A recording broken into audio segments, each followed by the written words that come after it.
All right, this is the Aeropress handheld coffee machine. It is probably one of the most recognizable coffee devices on the market right now, right up there with a French press or maybe a pour over machine.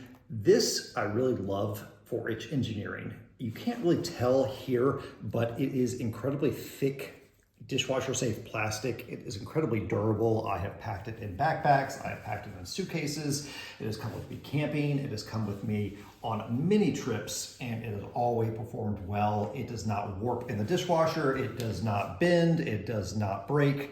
It's just a really reliable coffee gadget, and I use it almost every day now to make coffee. And what I'm going to do now is give you a walkthrough of the recipe I use, the tools I use. Let's start by kind of breaking down the device itself. These are the main components for the actual coffee press. So these go together like this, which I will show you. You press on it like this and coffee comes out. This goes on the bottom. It is a filter cup. You put a filter in here and that stops not only the sediment, but also the oils from being dispersed into your cup. And so what it looks like here, together is like this. You plunge, the coffee comes out here, and that's it. So let's make some coffee. First, we'll look at the other two items, actually the other three items that came in this pack. This is a stirrer, which we will use to kind of agitate the grounds. This is a scoop, which is obviously for scooping either whole bean or ground coffee.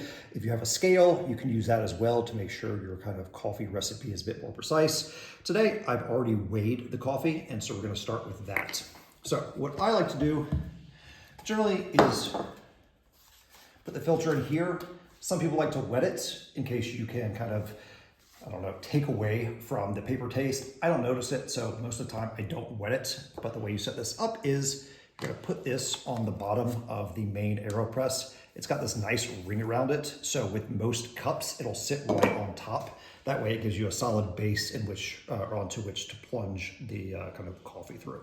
So now that that is set up, I've got my coffee in here. You dump your coffee into the top part.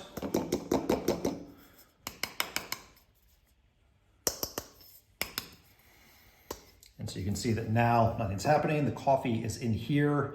It is blocked by the filter. Now we're gonna add some hot water onto the top of it. I'm gonna agitate it 3 to 5 times. It's gonna sit for a minute, and then we're going to plunge it. So I'll move these to the side. All we need now is the stir and the plunge. I've got my kettle of water. Again, if you have a scale, you likely have your own recipe to follow. For now, we're just gonna fill it mostly to the top. So the hot water is going in. Now I'm going to stir it 3 times, just back and forth to make sure to agitate and get all the grounds wet.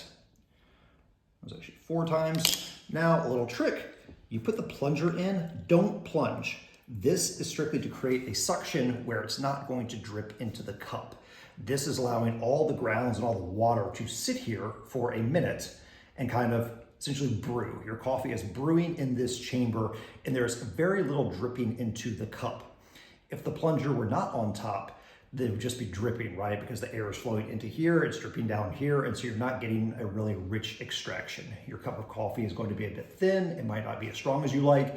And so with this recipe, you're going to want to put the plunger on the top and let it sit for a minute. All right, so it's been just over a minute now, and there's a few more steps to this. This is just, again, a recipe that I like to do that I've had good success with. It comes out great, comes out strong. So you're going to take the plunger off vertically, so don't plunge it yet. Pull it off, and you can see because of the seal, it hasn't drained very much at all. I stir it 3 or 4 more times just to get a little bit more agitation. Now you're going to plunge. And so you plunge slowly. This should be about a 15 or 20-second plunge here. And you can see kind of how the plunger is, the plastic's a little dark, but you can see how the plunger is pushing down the air right here. And this is the coffee that's going into the cup. If you listen, you can hear a hiss, which means all the water is out. Now, a little trick here, pull the plunger up just a little bit. Now you've created another seal where it's not going to drip nearly as much as it would. And so we go ahead, here is your cup of coffee. Here is this. Again, you've got a seal because you pulled it up, so it's not going to really drip. And then cleanup, aside from making a great cup of coffee, one of the best things about the Aeropress is the cleanup. What I normally do is unscrew the cap and filter. You can see here is the wet filter. The coffee is underneath that. And then I'm going to flip it over and then plunge it all into the trash. And literally that's it. So obviously I'm going to rinse it with water, but all of this, no more coffee because of the seal. It's not hot. There's no mess.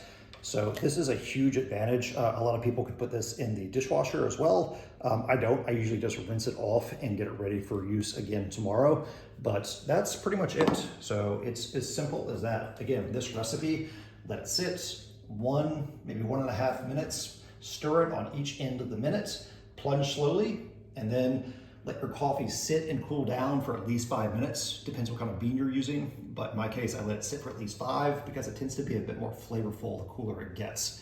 But that's it. The Aeropress really is one of the most iconic coffee devices and has been around on the market for a long time and with good reason. Again, this is something I use to make multiple cups of coffee per week. I love it. It's reliable and yeah, super easy to use. And I hope you've enjoyed this video and enjoy your Aeropress.